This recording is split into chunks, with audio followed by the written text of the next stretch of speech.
خب با قسمت دوم ویدئومون در خدمتتون هستیم. قبل از اینکه شروع کنم به تراش قلم، راجع به قسمت‌های مختلف قلم خدمت شما توضیحاتی رو عرض می‌کنم.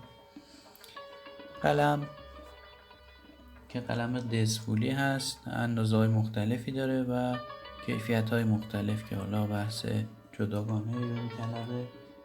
لازمه که اجزای مختلف قلم رو معرفی کنم حضور شما.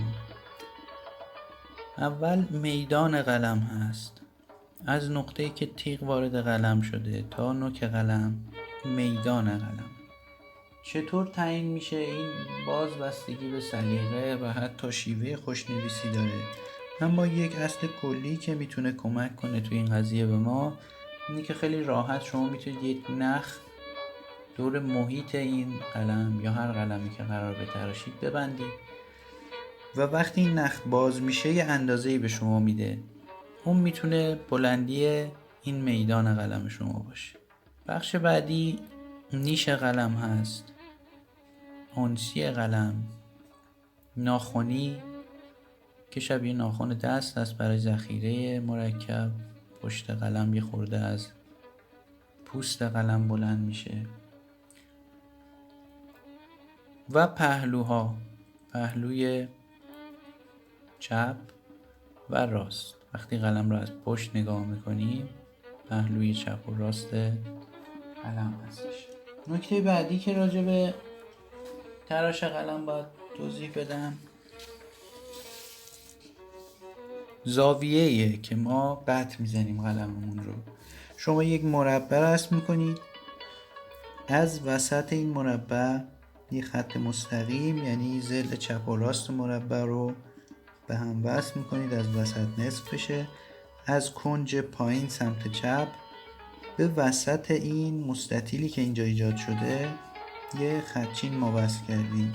این خطچین حدود زاویه‌ایه که ما برای قلم نستعلیق قطع میزنیم. ممکنه بسته به شیوه خوشنویسی این زاویه رو به بالا یعنی تندتر گرفته بشه یا قدری کمتر، ولی معمولا استاندارد این که قطع متوسط گفته میشه بهش این حدود هست. خب با تراش این قلم کارمون رو شروع میکنیم. نکته که لازمه بگم اینه که وقتی قلم تراش قرار داخل قلم حرکت کنه بهتره که این نیرو به صورت درجا وارد نشه به قلم تراش، چون خیلی زور زیادی میبره و خطرناک هم هست. بهتره که برای راحت تر شدن کار موقعی که دارید فشار میارید به قلم تراش همزمان یک حرکت افقی هم به قلم تراشتون بدید که خیلی راحت تر ببینید داخل قلم حرکت. خب حرکت اولی که باید انجام بدیم خالی کردن میدان قلم هست که این رو به تدریج ببینید با همون حرکتی که گفتم سعی میکنید وارد قلم بشید. اینکه قلم شما نباید گوشتش خیلی کم بشه، به خاطر همین باید به تدریج این کار رو انجام بدید. اگر چاقو خیلی مستقیم به سمت پایین بره ممکنه زیادی از گوشت قلمتون گرفته بشه و حالا یا بشکنه یا اینکه مجبور شید دوباره از اول قلمتون رو بتراشید. پس آرام آرام هرچی دست حرکت میکنه قلم تراش به این شکل از زاویهش کم میشه که خیلی داخل قلم فرو نره. تا همین حد کافیه. بعد از این سراغ تراشیدن پهلوهای قلممون میریم. پهلوهای قلم رو بهتره طوری بتراشیم که تصورمون از پهلوها این باشه که وقتی دنبال کنیم مسیر این رو با چشم اینا توی نقطه‌ای قراره به هم برسن. این خیلی کمک میکنه به توازن دو طرف پهلوها. به این شکل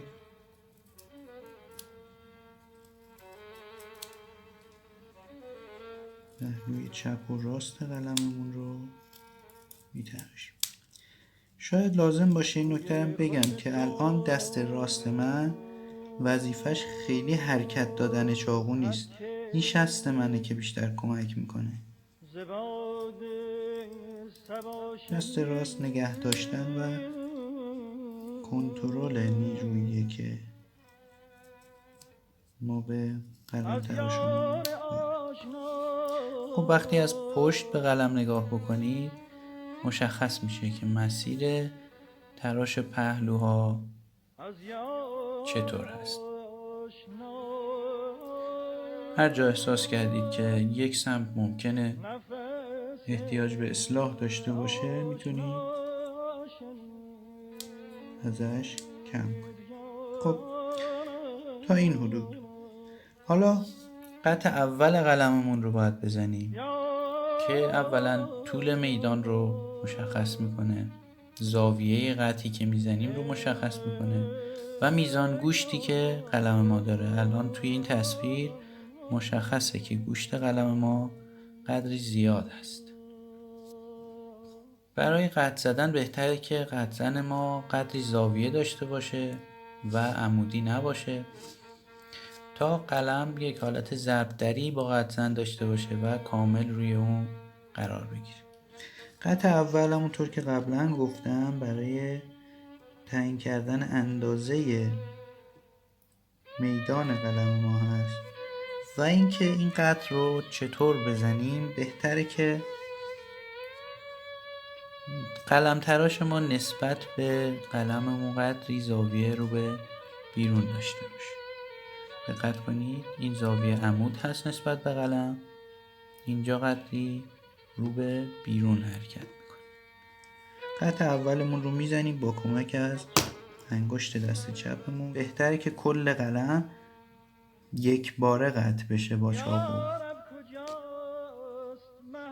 میبینید زاویه‌ای که نوک قلم ما ایجاد شده حدود همون چیزی هست که حضورتون عرض کردم. خب اینجا میدان قلم ما حدوداً مشخص شده، اما گوشت قلم رو باید دقت کنید که قدری تغییر کنه. حالا چطور تعیین میکنیم که گوشت قلم ما چقدر باید باشه؟ گفته میشه حدوداً پهنای قلم ما هر چقدر هست میزان گوشتش باید حدود 1/5 این پهنا باشه. یعنی اندازه قلم تقسیم بر 5 میشه اندازه گوشتی که قلم ما داره. این چیز قطعی نیست اما تا حدودی کمک میکنه به قضیه. خب ما یه خورده از گوشت قلممون میگیریم چون زیاده.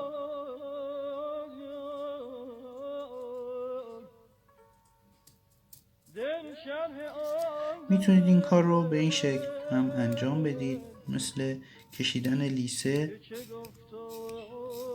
بخراشید سطح قلمتون رو به صورت برابر از همه طرف.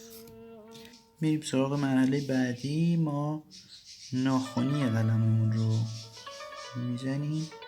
ببینید کافیه فقط قدری از پوست قلم ما برداشته بشه و وسط قلم باشه. این که به سمت چپ یا راست مایل نباشه بهتر است که جریان مرکبمون بهتر بشه. بعد از این سراغ قطع دوم قلممون میریم. به همون شکل دوره قلم روی قطع قرار میگیره. زاویه رو مشخص میکنیم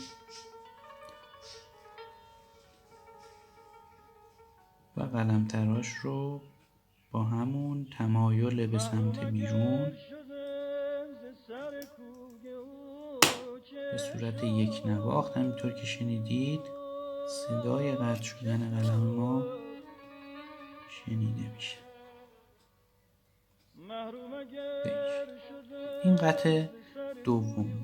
یک قطع دیگری هست که برای جریان بهتر مرکب میتونیم روی قلم بزنیم به این شکل که اندازه حالا نسبت به اندازه قلممون هر چقدر درشتر باشه این میتونه تغییر کنه.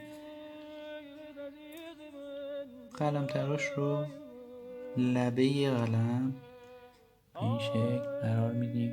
خیلی این اندازه کوچک هست و باید دقت کنید که زیاد نباشه. اینجا باید قلم تراشمون رو از حالت عمودی قدری به سمت داخل برگردونیم و قطع بزنیم. اگر دقت کنید این اندازه رو اینجا میبینید. مرحله بعدی تنظیم دو طرف قلم هست یا سمت وحشی و انسی قلم. اینو من روی قلمی که مرکبی شده به شما نشون میدم که بهتر متوجه بشید. خب ببینید این قلم رو قبلا تراشیدیم و مرکب خشک شده روی قلم ما. نکته‌ای هم که باید بگم برای اینکه قلم تراش شما خراب نشه بهتره که قلم وقتی خیس هست یا مرکبی هست قلم تراش رو بهش نزنید، چون این مرکب ممکنه لبه تیغه شما رو خراب کنه. بذارید قلم حتما خشک بشه بعد اصلاحش کنید یا دوباره بتراشید. خب تراشیدن سمت وحشی و انسی قلم اینجا چون رنگی هست بهتر دیده میشه. قلم تراشمون رو جوری قرار میدیم که از سمت وحشی قلم به این شکل برداره. همین کار رو قدری کمتر در سمت انسی قلم انجام میدیم.